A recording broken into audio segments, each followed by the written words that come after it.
Hello നമസ്കാരം. നമ്മളിന്ന് ഒരു യാത്ര പോവാണ്. ക്യാമ്പസ് വാക്കിൻ്റെ ഭാഗമായിട്ട് നമ്മളിന്ന് പോകാൻ പോകുന്ന കേരളത്തിലെ ഏറ്റവും വലിയ വിദ്യാഭ്യാസ ഗ്രൂപ്പിൻ്റെ സ്ഥാപനങ്ങളിലേക്കാണ്. അപ്പോൾ ഇന്നത്തെ ഈ ഒരു പ്രത്യേകത, ഈ ഒരു ക്യാമ്പസ് വാക്കിൻ്റെ പ്രത്യേകതയുണ്ട്. ഈ ഗ്രൂപ്പ് ഏതാണെന്ന് നിങ്ങൾക്ക് മനസ്സിലായി കാണും. ഈ ഗ്രൂപ്പിന് കീഴിൽ വരുന്ന 4 കോളേജിൽ അവസാനത്തെ കോളേജിനും ഓട്ടോണോമസ് പദവി ലഭിച്ചിരിക്കുകയാണ്. 56 വർഷങ്ങൾക്ക് മുമ്പ് വിഷണറി ആയിട്ടുള്ള PK ദാസ് എന്ന് പറയുന്ന ആ മഹാമനുഷ്യൻ ആരംഭിച്ച നെഹ്റു ഗ്രൂപ്പ് ഓഫ് ഇൻസ്റ്റിറ്റ്യൂഷനിലേക്കാണ് നമ്മളിന്ന് പോകുന്നത്. അപ്പോൾ കേരളത്തിലും തമിഴ്നാടുമായിട്ട് 26ലധികം സ്ഥാപനങ്ങളുണ്ട്. കേരളത്തിൽ മാത്രം 4 ക്യാമ്പസുകളിലായിട്ട് 9ഓളം കോളേജുകളുണ്ട്. നമുക്കറിയാം ഈ ഓട്ടോണോമസ് പദവി ലഭിക്കുക എന്ന് പറയുന്നത് ചില്ലറ കാര്യമല്ല എന്നറിയാം. ഏറ്റവും മികച്ച സ്ഥാപനങ്ങൾക്ക് മാത്രമാണ് UGC ഇത്തരത്തിൽ സ്വയം ഭരണ അവകാശം കൊടുക്കുന്നത്, അല്ലേ? അത് പറ്റിയിട്ടുള്ള ഡീറ്റെയിൽ ആയിട്ടുള്ള വീഡിയോസൊക്കെ നമ്മൾ മുൻപ് ചെയ്തിരുന്നു. ഈ ഗ്രൂപ്പിന് കീഴിൽ വരുന്ന മുഴുവൻ എഞ്ചിനീയറിംഗ് കോളേജുകൾക്കും ഓട്ടോണോമസ് പദവി ലഭിച്ചിരിക്കുന്നത് നമുക്ക് മനസ്സിലായത്. അപ്പം ഇത് ചെറിയ കാര്യമല്ല ഒരു ഓട്ടോണോമസ് പദവി, അതായത് സ്വയം ഭരണ അവകാശം ലഭിക്കുക എന്ന് പറയുന്നത്, അല്ലേ? അപ്പോൾ തീർച്ചയായിട്ടും ഇവിടെ ഒരുപാട് പ്രത്യേകതകളുണ്ടാവും. ആ കാര്യങ്ങളൊക്കെ അറിയാനും എന്താണ് ഈ ക്യാമ്പസിനെ വ്യത്യസ്തമാക്കുന്നത്, എന്തെല്ലാം ഫെസിലിറ്റികളുണ്ട്, എന്തൊക്കെയാണ് മൊത്തത്തിൽ ഇൻഫ്രാസ്ട്രക്ചർ എങ്ങനെയൊക്കെയാണെന്നൊക്കെ അറിയാൻ വേണ്ടിയിട്ടാണ് നമ്മൾ ഇന്നത്തെ യാത്ര. അപ്പോൾ തീർച്ചയായിട്ടും നമ്മുടെ വിദ്യാർത്ഥികൾക്ക് ഏറെ ഉപകാരപ്പെടുമെന്ന് പ്രതീക്ഷിക്കുന്നു. അപ്പോൾ നിങ്ങൾക്ക് ഈ വീഡിയോ ഉപകാരപ്പെടുന്നെങ്കിൽ തീർച്ചയായിട്ടും ലൈക്ക് ചെയ്യാനും അതേപോലെ തന്നെ ഈ ചാനൽ സബ്സ്ക്രൈബ് ചെയ്യാനും ബെൽ ഐക്കൺ അമർത്താനും പ്രത്യേകം ഓർമ്മിപ്പിക്കുകയാണ്. ഇവിടെ നമ്മുടെ പാമ്പാടി ക്യാമ്പസിലേക്ക് ഒറ്റപ്പാലത്ത് നമ്മൾ പാലക്കാട് മെയിൻ റോഡിലൂടെയാണ് പോകുന്നത്. അപ്പോൾ അങ്ങനെ പോകുന്ന സമയത്താണ് ലക്കിടി എന്ന് പറഞ്ഞ സ്ഥലം വരിക. ഇവിടെയാണ് Jawaharlal college of engineering technology അടക്കമുള്ള വിവിധങ്ങളായിട്ടുള്ള 5ലധികം സ്ഥാപനങ്ങൾ ഈ ഒരു ക്യാമ്പസിനകത്താണുള്ളത്.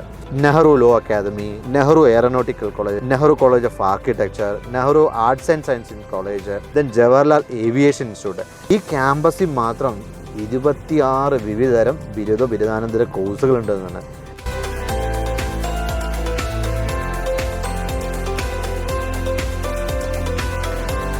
ആബ്സല്യൂട്ട്ലി സ്റ്റണ്ണിങ്, അല്ലേ? തൃശ്ശൂരിൻ്റെയും അതേപോലെ തന്നെ പാലക്കാടിൻ്റെയും മറ്റ് സ്ഥലങ്ങളിലേക്കുള്ള ബസ്സുകളിലാണ് നിങ്ങൾ വരുന്നെങ്കിൽ, പ്രത്യേകിച്ച് ഷൊർണൂർ, അതേപോലെ പട്ടാമ്പി, പെരിന്തൽമണ്ണ ഭാഗത്തു നിന്നൊക്കെ വരുന്നവർക്കാണെങ്കിൽ ഒറ്റപ്പാലാണ് ഏറ്റവും അടുത്തത്. അവിടുന്ന് നമ്മൾ തിരുവില്ലാമല ബസ്സോ അല്ലെങ്കിൽ ലക്കിടിക്കാണെങ്കിൽ ലക്കിടി ബസ്സോ അല്ലെങ്കിൽ മറ്റ് ക്യാമ്പസുകളിലേക്കാണെങ്കിൽ ഇവിടുന്ന് ബസ് കിട്ടും. ഇനി പാലക്കാട് നിന്ന് വരുന്ന ആളുകളെ സംബന്ധിച്ചിടത്തോളം പാലക്കാടാണെങ്കിൽ ലക്കിടി തന്നെ ഇറങ്ങിക്കഴിഞ്ഞാൽ ലക്കിടി ക്യാമ്പസ് ഉണ്ട്. അവിടുന്ന് പിന്നെ നമുക്ക് പാമ്പാടിയിലേക്കൊക്കെ പോകുന്ന തിരുവില്ലാമല ബസ്സോ പഴയന്നൂർ ബസ്സൊക്കെ കയറുകയാണെങ്കിൽ അങ്ങോട്ടേക്ക് പോകാൻ പറ്റും. ഇപ്പോൾ ചില ട്രെയിനുകൾ ഷൊർണൂർ നിർത്തുന്ന ട്രെയിനുകളുണ്ട്. പ്രത്യേകിച്ച് മലബാറിൽ നിന്ന് നമ്മുടെ തിരുവനന്തപുരത്തേക്ക് പോകുന്ന ട്രെയിനുകളാണെങ്കിൽ ഷൊർണൂരിൽ നിന്ന് പിന്നീട് തൃശ്ശൂരായിരിക്കും സ്റ്റോപ്പ്. അങ്ങനെയുള്ള ആളുകളാണെങ്കിൽ അവരിവിടെ ഇറങ്ങുക. ഇവിടെ ഇറങ്ങിയതിന് ശേഷം ഇവിടുന്ന് ഒറ്റപ്പാലത്തേക്കുള്ള ബസ്സുകളുണ്ടായിരിക്കും. ഷൊർണൂർ ഭാഗത്തു നിന്നും മറ്റ് ഭാഗത്തു നിന്നൊക്കെ വരുന്ന ഡയറക്റ്റ് ആയിട്ടുള്ള ബസ്സുകൾ ഒറ്റപ്പാലം ഭാഗത്തേക്ക് ഉണ്ടാവും. ഒറ്റപ്പാലം ഭാഗത്തേക്ക് പോകുന്ന ബസ്സുകളാണ് നമ്മൾ ഏത് സ്ഥാപനത്തേക്കാണെങ്കിൽ കയറേണ്ടത്. അതിൻ്റെ ഇടയ്ക്ക് നമ്മൾ മെഡിക്കൽ കോളേജൊക്കെ ആണെങ്കിൽ അതിന് മുമ്പായിട്ട് നമ്മൾ ഇറങ്ങേണ്ടതുണ്ട്. അതിനുശേഷം പിന്നീട് ഒറ്റപ്പാലത്ത് നിന്ന് നമുക്ക് പാമ്പാടിയിലേക്കോ ലക്കിടിയൊക്കെയുള്ള ക്യാമ്പസിലേക്കൊക്കെ നമുക്ക് വേറെ തന്നെ ബസ് നമുക്ക് എടുക്കാം. അപ്പോൾ അതുകൊണ്ട് ഈ ഭാഗത്ത് നിന്ന് വരുന്ന ആളുകളൊക്കെ ആണെങ്കിൽ തീർച്ചയായിട്ടും ഇവിടെ ഇറങ്ങുന്നതാണ് നല്ലത്. നമ്മൾ ഷൊർണൂർ ഇറങ്ങിയാണ് വരുന്നതെങ്കിൽ ആയിരക്കണക്കിന് ആളുകൾക്ക് ആശ്വാസമായിട്ട് ഇന്ന് നിലകൊള്ളുന്ന PK ദാസ് മെഡിക്കൽ കോളേജ് കാണാം. യശശരീരനായ PK ദാസ് എന്ന ആ മഹാമനുഷ്യൻ്റെ ഏറ്റവും വലിയ ആഗ്രഹങ്ങളിൽ ഒന്നായിരുന്നു സ്വന്തം നാട്ടിൽ തൻ്റെ നാട്ടുകാർക്ക് വേണ്ടിയിട്ട് ഒരു ആതുരാലയം എന്നുള്ളത്. ആ ചിന്തയിൽ നിന്നാണ് ആക്ച്വലി ഇത്രയും വലിയ എന്നത്തെയും നമ്മൾ കാണുന്ന കേരളത്തിലെ ഏറ്റവും കൂടുതലുള്ള സീറ്റുകളുള്ള സ്വകാര്യ മെഡിക്കൽ കോളേജ് എന്ന ആ ഒരു സ്വപ്നം ഇന്ന് വളർന്ന് പന്തലിച്ച് നിൽക്കുന്നത്. 1250 പരം ബെഡുകളുള്ള ഒരു സൂപ്പർ സ്പെഷ്യാലിറ്റി ഹോസ്പിറ്റലാണിത്. MBBS 200 സീറ്റുകളുണ്ട്. MD ജനറൽ മെഡിസിൻ ഉണ്ട്, ഫാർമക്കോളജി ഉണ്ട്, MS ENT ഉണ്ട്, ജനറൽ സർജറി ഉണ്ട്. ഇങ്ങനെ ഇത്രയും കോഴ്സുകളാണുള്ളത്. ഇനി ഇതിൻ്റെ ഭാഗമായിട്ട് ഒരു നഴ്സിംഗ് കോളേജും ഉണ്ട്. ഇവിടെ BSc നഴ്സിംഗും അതേപോലെ തന്നെ 2 PG അടക്കം 4 പ്രോഗ്രാംസ് ഉണ്ട് ഇവിടെ. അപ്പോൾ നമ്മൾ PK ദാസ് മെഡിക്കൽ കോളേജിലേക്കും ഹോസ്പിറ്റലിലേക്കും വരുവാണെങ്കിൽ ഇവിടെയാണ് ഇറങ്ങേണ്ടത്. ഇപ്പോൾ നിങ്ങൾ നെഹ്റു ഗ്രൂപ്പ് ഓഫ് ഇൻസ്റ്റിറ്റ്യൂഷൻ കേരളയിലേക്ക് വരുവാണെന്നുണ്ടെങ്കിൽ ട്രെയിനിലാണ് വരുന്നതെങ്കിൽ ഏറ്റവും ബെസ്റ്റ് ഇറങ്ങുന്നത് ഒറ്റപ്പാലത്താണ്. ഈ ഒറ്റപ്പാലത്ത് ഇറങ്ങുകയാണെങ്കിൽ എല്ലാ ക്യാമ്പസിലേക്കും എളുപ്പത്തിൽ പോകാൻ സാധിക്കും. നെഹ്റു നഴ്സിംഗ് കോളേജിലേക്കായാലും ശരി, മെഡിക്കൽ കോളേജിലേക്കായാലും ശരി. അപ്പോൾ നമുക്കിവിടെ ഇറങ്ങുകയാണെന്നുണ്ടെങ്കിൽ തീർച്ചയായിട്ടും ബസ് അവൈലബിൾ ആണ്. അപ്പോൾ തീർച്ചയായിട്ടും അത് ഇവിടെ ഇറങ്ങുന്നതാണ് ഏറ്റവും ബെസ്റ്റ് ആയിട്ടുണ്ടാവുക. അപ്പോൾ നമ്മളിവിടുന്ന് ഇറങ്ങിക്കഴിഞ്ഞാൽ നേരെ മുമ്പിലേക്ക്, ഇതിൻ്റെ ഫ്രണ്ടിലൂടെ തന്നെ വഴിയുണ്ട്, ഇതിനകത്തോടെ മുമ്പിലേക്ക് നമ്മൾ പോകുകയാണെങ്കിൽ ബസ് സ്റ്റാൻഡായി. ആ ബസ് സ്റ്റാൻഡിൽ നിന്ന് എല്ലാ സൈഡിലേക്കുള്ള ബസ്സുകളും ലഭിക്കുന്നതായിരിക്കും. എല്ലാം കഴിഞ്ഞ് നമ്മൾ ഈ ഒരു ജംഗ്ഷനിൽ നിന്ന് നമ്മൾ വലത്തോട്ട് തിരിയുമ്പോഴാണ് തിരുവില്ലാമല. ചരിത്രമിറങ്ങുന്ന നീളാനിധിക്ക് കുറുകെയാണ് നമ്മളിപ്പോൾ പോകുന്നത്. വർഷകാലത്ത് കര കവിഞ്ഞൊഴുകുന്നത് ഒരു അനുഭവം തന്നെയാണ്. ഈ പുഴ കടന്നെത്തുന്ന ഈ പ്രദേശം അറിയപ്പെടുന്നത് തിരുവില്ലാമല പാമ്പാടി എന്നാണ്. ഇപ്പോൾ ഇത് നെഹ്റു കോളേജ് സ്റ്റോപ്പ് എന്നും പറയും.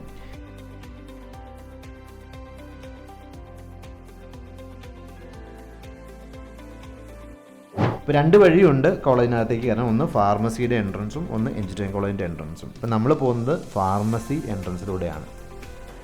കയറി വരുമ്പോൾ ഒരു പ്രൗഢഗംഭീരമായിട്ടുള്ള ഒരു വലിയ തറവാട്ടിൽ വരുന്ന ഒരു ഫീലിംഗാണ്. ഇതാണ് ഇതിൻ്റെ ട്രസ്റ്റ് ഓഫീസ്. അവിടെ എഴുതി വെച്ചിട്ടുണ്ട് ട്രസ്റ്റ്, നെഹ്റു ഗ്രൂപ്പ് ഓഫ് ഇൻസ്റ്റിറ്റ്യൂഷൻ്റെ കേരളത്തിൻ്റെ ട്രസ്റ്റ് ഓഫീസ് ഇതാണ്. നമ്മുടെ യാത്ര ആക്ച്വലി ഇവിടെ അവസാനിക്കുകയല്ല, ഇവിടുന്ന് തുടങ്ങുക ചെയ്യുന്നതാണ്. കാരണം ഇത്രയധികം ക്യാമ്പസിലൂടെ നമ്മൾ വന്നു. ഇത് ഇപ്പോൾ അവിടെ വന്ന് നമ്മുടെ ഈ ട്രസ്റ്റ് ഓഫീസിൽ നമ്മുടെ ഇപ്പോൾ യാത്ര വന്നിരിക്കുകയാണ്. എനിക്ക് തോന്നുന്നത് വളരെ വലിയൊരു ക്യാമ്പസ് ആണെന്നാണ് ഞാൻ മനസ്സിലാക്കുന്നത്. നമുക്ക് ജസ്റ്റ് ഒന്ന് നടന്നു നോക്കാം. Beautiful campus. വാവ്.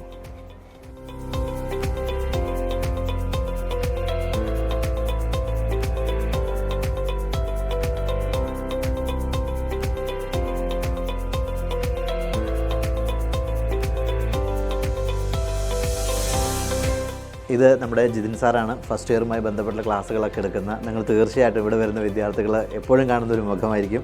സാറ് നമ്മളെ ഈ ക്യാമ്പസ് കൊണ്ടുപോയി കാണിച്ചു തരാമെന്ന് പറഞ്ഞിട്ടുണ്ട്.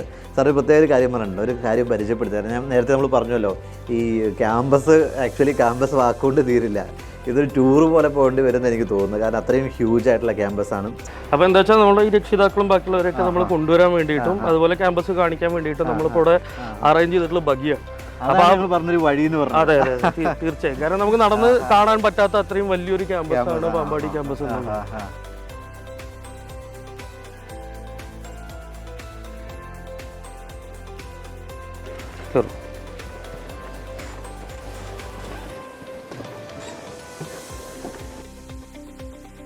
ഇതിപ്പോൾ നമ്മൾ നേരെ പോകുന്നത് ഫാർമസി അല്ലേ, ഫാർമസി ബ്ലോക്കിൽ നമ്മുടെ ഫാർമസി കോളേജിൻ്റെ. അതെ, അത് ലബോറട്ടറിയും ബാക്കി കാര്യങ്ങളും ആയിട്ടുള്ളത്. ഇത് നമ്മുടെ ഫാർമസിയുടെ മെയിൻ അക്കാഡമിക് ബ്ലോക്ക്. ഇത് അക്കാഡമിക് ബ്ലോക്ക് ആയിട്ടാണ് ഫാർമസിയുടെ ഉള്ളത്. പിന്നെ അതെ, എല്ലാതും ഇവിടെയാണ്.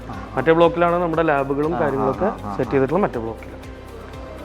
ഇതാണ് നമ്മുടെ പാമ്പാടി നെഹ്റു കോളേജ് എന്നറിയപ്പെടുന്ന നമ്മുടെ ഈ അടുത്ത് ഓട്ടോണോമസ് ആയിട്ടുള്ള നമ്മുടെ നെഹ്റു കോളേജ് എന്ന് പറയുന്ന Nehru college of engineering and research centre എന്ന് പറയുന്ന ക്യാമ്പസ്.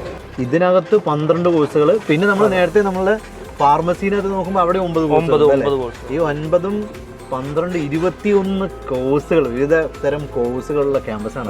തീർച്ചയായും. നമ്മളെ ഫസ്റ്റ് ഇയറിന്റെ ബ്ലോക്ക് ഭാസ്കര എന്ന് പറയുന്ന ബ്ലോക്കാണ്. ടെക്നോളജിക്കൽ യൂണിവേഴ്സിറ്റിയുടെ ഭാഗമായതുകൊണ്ട് തന്നെ കുട്ടികൾക്ക് കുറച്ചും കൂടി അപ്ഡേഷൻസ് ഉണ്ടാവും, എക്സ്പോഷർ കുറച്ചുകൂടി കൂടുതലായി. ടെക്നോളജി ആർട്സ് യൂണിവേഴ്സിറ്റിനെക്കാട്ടി കുറച്ചും കൂടി അവർക്ക് ഓപ്പർച്യൂണിറ്റീസ് കൂടും. അതിന്റെ ഡീറ്റെയിൽസ് നമുക്ക് മഹാരാജ് സാറിന്റെ അടുത്ത് ഒന്നും കൂടി ചോദിച്ചാൽ ഡീറ്റെയിൽസ്. ഇനി നമ്മൾ ശരിക്കും പറഞ്ഞാൽ ഇവിടെ വളരെ ഇമ്പോർട്ടൻ്റ് ആയിട്ടുള്ള സ്പേസുകളിലൊന്ന് ഇവിടുത്തെ വളരെ ഇന്നോവേറ്റീവ് ആയിട്ടുള്ള സെമിനാർ ഹാളാണ്. അതിൽ നമുക്ക് ഫുള്ളി എയർ കണ്ടീഷൻഡ് ആയിട്ടുള്ള, ഫുള്ളി ഫേർണിഷ്ഡ് ആയിട്ടുള്ള, കുട്ടികൾക്ക് ഈ പറയുന്ന കാര്യങ്ങളെല്ലാം എഫക്റ്റീവായിട്ട് കൊണ്ടു നടക്കാൻ പറ്റുന്ന ഒരു സെമിനാർ ഹാളാണ്. ഞങ്ങളിതിന് ആര്യഭട്ട സെമിനാർ ഹാൾ. അതെ, ഇനി ശരിക്കും പറഞ്ഞാൽ നമുക്ക് പറയാനുള്ളത് ഇത് ഞങ്ങളുടെ ബ്രഹ്മഗുപ്ത ബ്ലോക്കാണ്. ആക്ച്വലി ഇവിടുത്തെ പേരുകൾ തന്നെ നല്ല രസമാട്ടോ. ആര്യഭട്ട, ഭാസ്കര, ബ്രഹ്മഗുപ്ത, കപില, നള എല്ലാം ഫിലോസഫേഴ്സിൻ്റെ, ഇന്ത്യൻ ഫിലോസഫേഴ്സിൻ്റെ പേര് വെച്ചിട്ട് നമ്മൾ ചെയ്തിട്ടില്ല. ഇത് ബ്രഹ്മഗുപ്ത എന്ന് പറയുന്ന ഓഡിറ്റോറിയമാണ്. ഇതൊരു ഓഡിറ്റോറിയം ബ്ലോക്കാണ്. എല്ലാ കോളേജുകളും, ഇപ്പോൾ ഞങ്ങൾക്ക് ഒരുപാട് കോളേജുകളുണ്ട്, എല്ലാ കോളേജിലത്തെ കുട്ടികളും കൂടി ക്ലബ് ചെയ്തിട്ടുള്ള ബ്ലൂ പോലെയുള്ള ഗംഭീര ഇവന്റുകളുണ്ട്. അത് ഞങ്ങൾ തീർച്ചയായിട്ടും ഞങ്ങൾ ഡോംസ് ഒക്കെ വയ്ക്കും. ഇത് നമ്മുടെ കോളേജിൻ്റെ ഒരു മൾട്ടി ജിമ്മാണ്. നമ്മൾ ക്യാമ്പസൊക്കെ കണ്ടു. ഭയങ്കര ഹ്യൂജ് ക്യാമ്പസ് ആയിരുന്നു അല്ലേ. ഏതാണ്ട് 2 ദിവസം എടുത്തിട്ടാണ് നമ്മളിത് കംപ്ലീറ്റ് ചെയ്തത്. അപ്പോൾ ഇനി നമുക്ക് ക്യാമ്പസ് കണ്ടു, എല്ലാവർക്കും വിദ്യാർത്ഥികളോട് സംസാരിച്ചു, അവർ വളരെ നല്ല അഭിപ്രായം പറഞ്ഞു. സ്റ്റാഫിനോട് സംസാരിച്ചു, അവർക്കും ഏറ്റവും നല്ല മികച്ച അഭിപ്രായമാണ്. ആൻഡ് മോറോവർ ഓട്ടോണോമസ് ആയിട്ടുണ്ട്. ഓട്ടോണോമസ് മാത്രമല്ല, NAC A grade, NBA programmes. അപ്പോൾ ഇതൊക്കെ കണ്ടു, നമ്മൾ സാറ്റിസ്ഫൈഡ് ആണ്.